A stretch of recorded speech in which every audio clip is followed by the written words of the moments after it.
expect me to believe you earned all that? Where'd you get this uniform, huh? Some costume shop? It's mine, officer.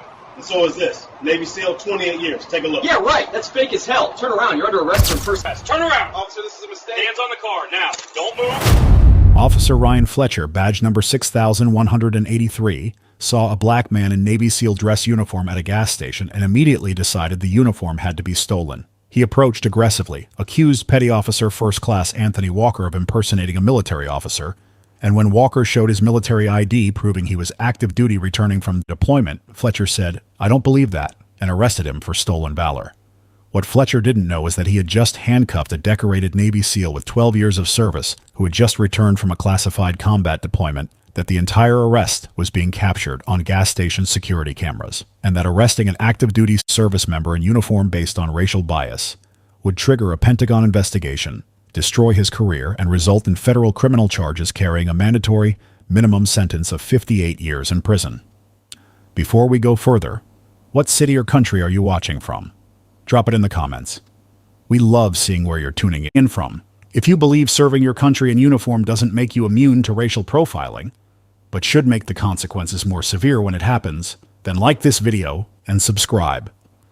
Petty Officer First Class Anthony Walker had been traveling for 23 hours straight, and all he wanted was to fill up his rental car and drive the last 40 minutes to his home, where his wife and 2 daughters were waiting. At 34 years old, Walker had spent the last 12 years as a Navy SEAL, with the past 8 months deployed to a location he couldn't discuss doing work he couldn't describe. He had landed at the airport 3 hours earlier, cleared customs, picked up his rental car, and was now driving through familiar territory on his way home. Walker wore his Navy dress uniform, the formal blue service uniform that SEALs wore when traveling on official orders. His ribbons were displayed across his chest, including the bronze star with Valor device and the Purple Heart.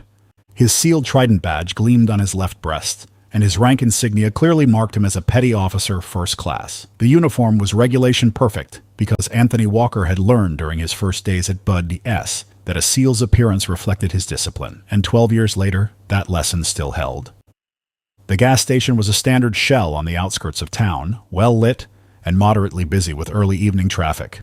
Walker pulled up to Pump 7, stepped out of his rental car, and began the familiar process of fueling up. He was tired, the kind of exhaustion that came from combat deployments and long flights, but he was also filled with the quiet satisfaction of knowing he would see his family soon.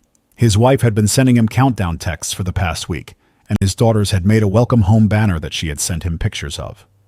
These were the moments that made the deployments bearable, the knowledge that he was coming home to people who loved him and a country he had sworn to protect.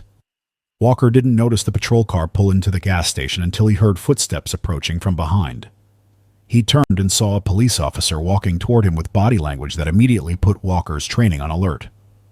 The officer's posture was aggressive, his hand resting near his duty belt, his expression showing suspicion rather than the respectful curiosity that military members in uniform usually received from law enforcement. "Hey, what are you doing here?" Officer Ryan Fletcher demanded, his tone hostile from the first word. Walker straightened slightly, his military bearing automatic and natural. "Pumping gas, officer. Is there a problem?" Fletcher's eyes moved over Walker's uniform, taking in the Navy dress blues, the ribbons, the SEAL Trident, and Walker could see the suspicion deepen rather than fade. Fletcher had been with the local police department for 9 years, and during that time he had accumulated 31 civilian complaints in his personnel file. 24 of those complaints came from black residents who accused him of harassment, excessive force, or racial profiling. Fletcher had made 6 arrests for stolen valor in the past 3 years, and 5 of those arrests had involved black men. 4 of the 5 had turned out to be legitimate service members, but Fletcher had never faced serious discipline for his false arrests. In his mind, he was protecting military honor by stopping people he believed were fake soldiers. In reality, he was acting on racial bias that made him assume black men in uniform couldn't possibly be legitimate. "That uniform," Fletcher said, his voice sharp with an accusation. "Where did you get it?" Walker felt a familiar tightness in his chest, the recognition that this situation was heading somewhere dangerous. "I'm active duty Navy, sir. Petty Officer First Class Anthony Walker." Fletcher's expression showed open disbelief. "Navy SEAL? I don't believe that." Walker kept his voice calm and respectful, the way he had been trained to speak to authority even when that authority was wrong. "Sir, I am a Navy SEAL. How can I help you?" "I need to see your military ID," Fletcher snapped. "Now." Walker reached slowly into his uniform pocket, pulling out his military identification card and his deployment orders. He handed both to Fletcher, watching the officer's face as he examined them. The military ID was official Department of Defense issue, with Walker's photo, rank, service branch, and an identification number that could be verified through military databases. The deployment orders showed that he was returning from an 8-month deployment and was authorized to travel in uniform. Everything was legitimate, official, and easily verifiable. Fletcher studied the documents with obvious skepticism, turning them over as if looking for signs of forgery. This could be fake. A lot of people lie about this stuff. Walker's jaw tightened, but he maintained his composure. That's a valid military ID, sir. I can verify it through my command if you need additional confirmation. Where are you coming from? Fletcher demanded, still holding Walker's identification. Returning from deployment, Walker said. I landed at the airport a few hours ago. I'm driving home to my family. Deployment where? That's classified, sir. I can provide you with my command's contact information if you need to verify my status.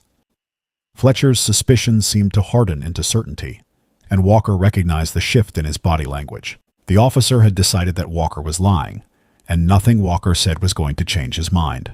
It was a dynamic Walker had experienced before, though never while in uniform and never to this degree. He had been pulled over for driving in nice neighborhoods, had been followed in stores, had experienced the casual racism that black men in America navigated daily. But he had never been confronted while wearing his Navy uniform with his SEAL trident visible and his combat ribbons displayed. Step away from the vehicle, Fletcher ordered. Sir, is there a specific reason you're detaining me? Walker asked, keeping his hands visible and his voice calm. I haven't committed any crime. You're wearing a military uniform that I believe is stolen, Fletcher said. That's a federal offense. Step away from the vehicle and put your hands behind your back. At the next pump over, a man filling up his truck had stopped and was watching the confrontation with growing concern. Inside the gas station, the attendant had noticed the interaction and was moving toward the window to get a better view. Above them both, 3 security cameras mounted on the canopy covering the pumps recorded everything in high definition, capturing every word and every movement of what was about to become a federal case. Walker took a slow breath and made a decision. He would comply, he would document everything, and he would let the system sort this out. He had survived combat in places most Americans would never hear about. He had completed missions that remained classified. He had earned every ribbon on his chest and every qualification on his record. And now he was about to be arrested at a gas station by a police officer who couldn't believe a black man could be a Navy SEAL. I'm complying, Walker said clearly, making sure anyone watching could hear. I am Petty Officer First Class Anthony Walker, United States Navy SEALs. I am active duty military returning from deployment. I am not resisting. I am being detained unlawfully. Fletcher pulled out his handcuffs and moved behind Walker. Turn around, hands behind your back. Walker did as ordered, feeling the cold metal close around his wrists. The handcuffs were tight, unnecessarily so, and Walker's mind was already cataloging every detail for the report he knew would follow. The man at the next pump had pulled out his phone and was recording. The gas station attendant had come outside and was staring in shock at the scene. And Walker, a decorated Navy SEAL in full dress uniform with his military ID in the officer's possession and his deployment orders as proof of his service, stood handcuffed at a gas station for the crime of being black in uniform. Fletcher keyed his radio. I've got one in custody at the Shell station on Highway 47. Stolen valor, impersonating a military officer. Walker spoke loudly enough for the recording phones to hear. This arrest is unlawful. I am active duty United States Navy. This officer has my valid military ID and my deployment orders. I am being arrested based on racial profiling. Fletcher ignored him and began walking Walker toward the patrol car. The witness recording called out, That man's in a real Navy uniform. You're arresting a service member. Sir, stay back, Fletcher warned. This doesn't concern you. I'm recording this, the witness said. This is wrong. Fletcher opened the back door of his patrol car and guided Walker inside. And Anthony Walker sat in the back seat in his Navy dress uniform with his hands cuffed behind his back, watching through the window as the gas station cameras continued recording and witnesses continued documenting the moment that would destroy Officer Ryan Fletcher's life and freedom. The Pentagon would know about this within 2 hours. Federal prosecutors would have the case within 24, and Officer Fletcher had just committed federal crimes that carried a combined mandatory minimum sentence of 58 years in prison, all because he saw a black man in uniform and assumed stolen valor instead of service. The booking area of the local police station was quiet when Fletcher brought Walker inside. The desk sergeant, a heavy-set man named Thomas with 22 years on the force, looked up from his computer and did a double take when he saw a man in full Navy dress uniform being let in with handcuffs on. "Why is there a service member in cuffs?" Thomas asked, standing up from his desk. "Stolen valor," Fletcher said, pushing Walker toward the booking desk. "He's impersonating a Navy SEAL." Walker kept his voice calm and clear. "Sergeant, I'm not impersonating anyone. I'm Petty Officer First Class Anthony Walker, United States Navy SEALs. I need to contact my command immediately." Thomas walked around the desk and looked at Walker more carefully, taking in the uniform, the ribbons, the SEAL Trident badge. Everything looked legitimate to his eyes, and he had processed enough military personnel over the years to recognize a real uniform when he saw one. "Let me see his ID," Thomas said to Fletcher. Fletcher handed over the military identification card and deployment orders. Thomas examined both documents under the desk light, and his expression grew more concerned with each passing second. The military ID had all the proper security features, the holographic elements, the Department of Defense seal. The deployment orders were on official letterhead with classification markings and authorization codes. "These look real to me," Thomas said quietly. "They're fake," Fletcher insisted. "I can tell. He doesn't look like a SEAL." Thomas looked at Fletcher with barely disguised frustration. "What does a SEAL look like, Fletcher?" Fletcher didn't answer the question, and the silence that followed made his meaning clear to everyone in the room. Walker spoke up, his military training keeping his voice steady despite his growing anger. "Sergeant, I'm entitled to contact my command. Military personnel have specific protocols when detained by civilian authorities." Thomas nodded and reached for the desk phone. "Make your call." Walker gave him the number for his SEAL team's duty officer, and Thomas dialed it before handing the phone to Walker, who had to turn sideways to hold it with his hands still cuffed behind his back. The phone rang twice before a voice answered. "SEAL Team 5, Duty Officer, Petty Officer, Martinez speaking." "Martinez, this is Walker. I've been arrested by local police in my hometown. They're claiming stolen valor. I need command notification immediately." There was a pause, and then Martinez's voice came back sharp with disbelief. "You're what? Give me your exact location." Walker provided the address of the police station, and he could hear Martinez typing rapidly on a keyboard. "Don't say anything else, Petty Officer Walker. We're activating the chain of command right now. Legal is being notified. Where's your military ID?" "The arresting officer has it." "Is it damaged or confiscated?" "Confiscated as evidence." Martinez's voice was tight with controlled fury. "Understood. Stand by. Command will be contacted within 15 minutes. The line went dead, and Walker handed the phone back to Thomas. Within the SEAL community, word traveled fast, and Walker knew that his entire chain of command was about to be activated. His team leader would be notified. His commanding officer would be called. Naval Special Warfare Command would be informed. And because he had just returned from a classified deployment, the notification would go even higher, potentially reaching the Pentagon. Fletcher seemed oblivious to the severity of what he had done. He began processing Walker for booking, taking fingerprints and a mugshot of a Navy SEAL in full dress uniform. Walker maintained his military bearing throughout, standing straight, looking directly at the camera, complying with every instruction while making clear that he was doing so under protest. "I'm not resisting," Walker said for the record. "I'm a United States service member being unlawfully detained." 30 minutes after Walker's phone call, the first federal agents arrived. 2 men in suits walked into the booking area and showed credentials to Sergeant Thomas. One was from the Naval Criminal Investigative Service, and the other was from the FBI. "We're here for Petty Officer Anthony Walker," the NCIS agent said. "Where is he?" Thomas pointed to the holding cell where Walker sat, still in uniform. The NCIS agent walked over and looked through the bars at Walker, then turned back to Thomas with an expression of cold fury. "Who authorized this arrest?" Fletcher stepped forward. "I did. He's impersonating—" "He's active duty Navy," the FBI agent cut him off. "We've already verified it through Department of Defense databases. His military ID is legitimate. His deployment orders are authentic. He's a decorated SEAL who just returned from 8 months in a combat zone." Fletcher's face went pale. "But I thought—" "You thought wrong," the NCIS agent said. "Release him immediately." Thomas moved quickly to unlock the holding cell, and Walker stepped out, rubbing his wrists where the handcuffs had left marks. The NCIS agent approached him with visible respect. "Petty Officer Walker, are you injured?" "No, sir, just illegally detained." The FBI agent turned to Fletcher, and his voice carried the weight of federal authority. "Officer Fletcher, you're under investigation for violating federal statutes protecting military personnel. You arrested an active duty service member without cause. That's a federal crime. Fletcher tried to respond, but the FBI agent held up his hand. Don't say anything else. You'll need a lawyer. More vehicles were arriving outside. A Navy commander in uniform stepped out of one, and 2 more federal agents emerged from another. The small-town police station was being flooded with federal law enforcement and military personnel, and Officer Ryan Fletcher was beginning to understand that he had just made the biggest mistake of his life. Walker stood in the booking area surrounded by federal agents and his commanding officer, still wearing his Navy dress uniform with the sealed trident gleaming on his chest. And Fletcher stood on the other side of the room, watching his career and his freedom disappear because he had seen a black man in uniform and refused to believe he could be real. The police chief arrived 20 minutes later, called in from his day off because federal agents were occupying his station. Chief Patterson walked into the booking area and stopped when he saw the crowd of federal law enforcement, military officers, and his own sergeant looking deeply uncomfortable. He looked at Walker standing in his Navy uniform, then at Fletcher, then back at the NCIS agent. "Someone want to tell me what's happening in my station?" Patterson asked. The Navy commander stepped forward first.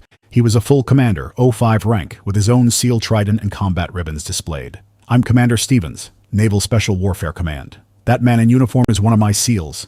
Your officer arrested him for stolen valor."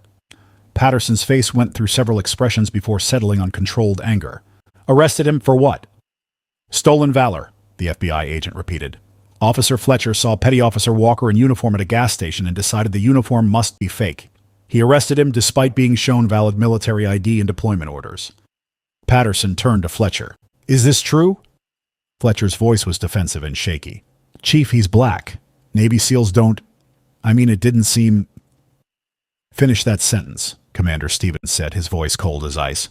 "Please, finish explaining what Navy SEALs don't look like." Fletcher went silent, and his silence was more damning than any words could have been. The FBI agent opened a folder he was carrying. "Officer Fletcher, we've reviewed your record. You've made 6 stolen valor arrests in 3 years. 5 of them were black service members. 4 of those 5 were legitimate active-duty military. You've never arrested a white person for stolen valor.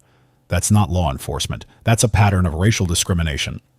Patterson closed his eyes briefly, knowing his department was about to face a federal reckoning. Commander Stevens turned his attention to Walker. "Petty Officer Walker, for the record, can you state your service history?"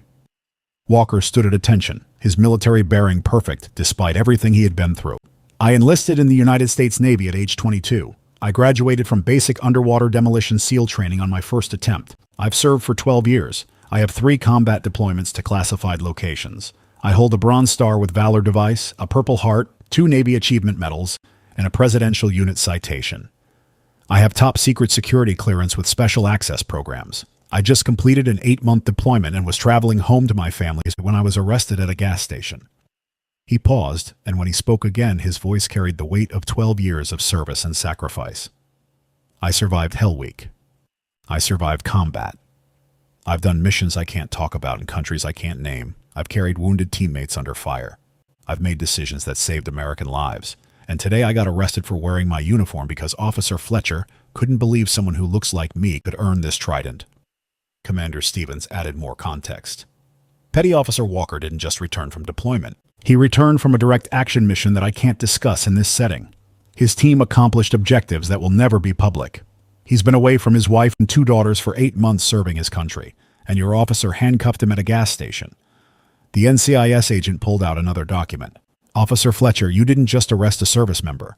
You violated multiple federal statutes. Title 18, Section 1385 of the U.S. Code prohibits interference with military personnel. Title 18, Section 1382 covers interference with military operations.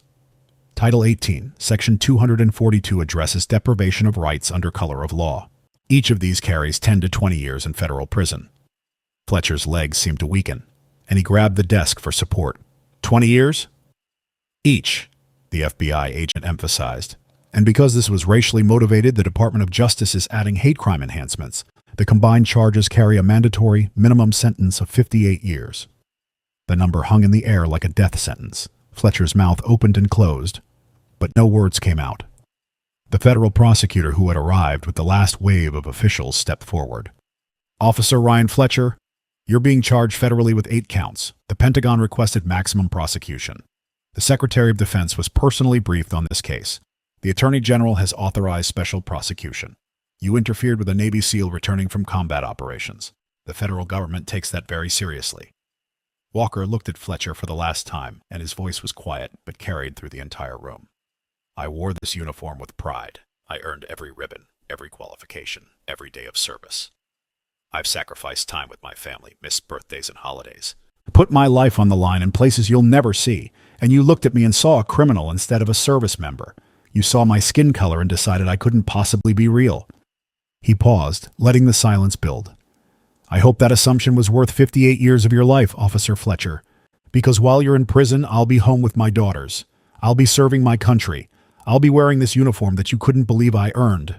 And every SEAL who comes after me will know that the uniform is protected by federal law and that racial profiling has consequences. Commander Stevens put his hand on Walker's shoulder. Let's get you home to your family, petty officer. Walker walked out of the police station surrounded by federal agents and his commanding officer, leaving Fletcher standing in the booking area where his career had ended and his freedom was about to be taken away. The gas station security footage was already being reviewed by federal prosecutors. The witness videos were being preserved as evidence, and Officer Ryan Fletcher's assumption that a black man couldn't be a Navy SEAL was about to cost him everything while the SEAL he arrested went home to the family he'd been away from for 8 months, his honor intact, and his service validated by the full weight of federal law. Officer Ryan Fletcher was indicted on 8 federal charges 6 weeks after arresting Anthony Walker at the gas station. The federal grand jury heard testimony from Walker, watched the gas station security footage, and reviewed Fletcher's history of false arrests targeting black service members. The indictment charged Fletcher with interference with military personnel, deprivation of rights under color of law, false imprisonment of a federal employee, and civil rights violations with hate crime enhancements. Each charge carried between 7 and 15 years in prison. Combined, the mandatory minimum sentence totaled 58 years in federal prison with no possibility of parole. Fletcher's attorney reviewed the evidence and delivered devastating news. The gas station video showed everything.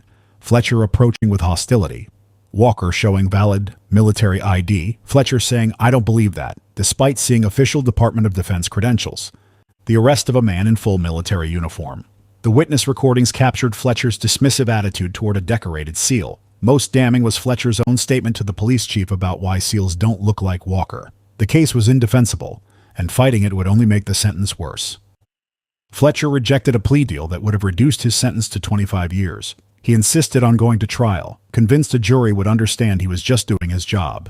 The trial lasted 2 weeks. Federal prosecutors brought in military experts who verified Walker's credentials, explained the significance of the SEAL's trident and combat ribbons, and described the rigorous selection process that only 3 out of 10 candidates survive. Walker testified in his dress uniform, describing his 12 years of service, his combat deployments, and the humiliation of being arrested while wearing the uniform he had earned through blood and sacrifice. The prosecution played the gas station footage on a loop. The jury watched Fletcher approach Walker with immediate suspicion, saw Walker comply with every request, heard Fletcher dismiss valid military identification. They saw a Navy SEAL in full dress uniform being handcuffed and arrested for the crime of being black. The defense tried to argue Fletcher had reasonable suspicion, but the prosecution showed his pattern. 6 stolen valor arrests, 5 black service members, 4 legitimate. The racial bias was undeniable and documented. The jury deliberated for 6 hours and found Fletcher guilty on all 8 counts. At sentencing 3 months later, the federal judge reviewed Fletcher's record and the impact statements. Walker's wife described their daughters asking why police arrested Daddy when he came home from protecting America. Commander Stevens submitted a letter explaining how Fletcher's actions damaged trust between military members and law enforcement. The Secretary of Defense sent a statement emphasizing that attacks on service members would be prosecuted to the fullest extent of federal law. The judge sentenced Fletcher to the mandatory minimum of 58 years in federal prison. At 37 years old, Fletcher would be 95 if he served the full sentence. His wife divorced him before the trial ended. His 2 teenage sons stopped visiting him in jail after the conviction. He lost his home, his pension, and any hope of freedom. He became a cautionary tale in law enforcement training programs nationwide, the officer who let racial bias destroy his life by arresting a Navy SEAL. The Department of Justice used Fletcher's case to launch investigations into police departments with patterns of discriminatory enforcement. 17 other officers across the country faced federal charges for similar conduct after the precedent Fletcher's case established. New federal guidelines required law enforcement to accept a military identification without question and establish criminal penalties for interfering with service members based on racial profiling. Anthony Walker returned to active duty after a brief leave to spend time with his family. He was promoted to Chief Petty Officer 2 years later and continued serving as a SEAL for another 8 years before retiring with 20 years of total service. He used his experience to advocate for service members' rights and spoke at military academies about the reality that wearing the uniform doesn't always protect you from racial bias, but federal law does. 5 years after the gas station arrest, Walker had transitioned to civilian life and was working with veterans organizations. Fletcher was in year 5 of his 58-year sentence at a federal correctional facility. His life reduced to a prison cell because he saw a black man in uniform and couldn't believe it was real. The gas station security footage became required viewing at police academies and military training programs, a permanent reminder that racial profiling doesn't just harm victims, it destroys the lives of those who practice it. The lesson was permanent and unforgiving. The uniform represents service and sacrifice. Federal law protects those who wear it.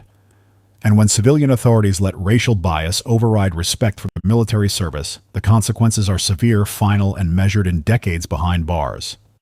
Anthony Walker earned his SEAL trident through determination and sacrifice. Ryan Fletcher lost his freedom through assumption and bias. One continued serving his country with honor. The other spent the rest of his life in prison because he couldn't believe a black man could be a warrior. If you believe service members deserve respect, regardless of their race, share this story with someone who needs to see it.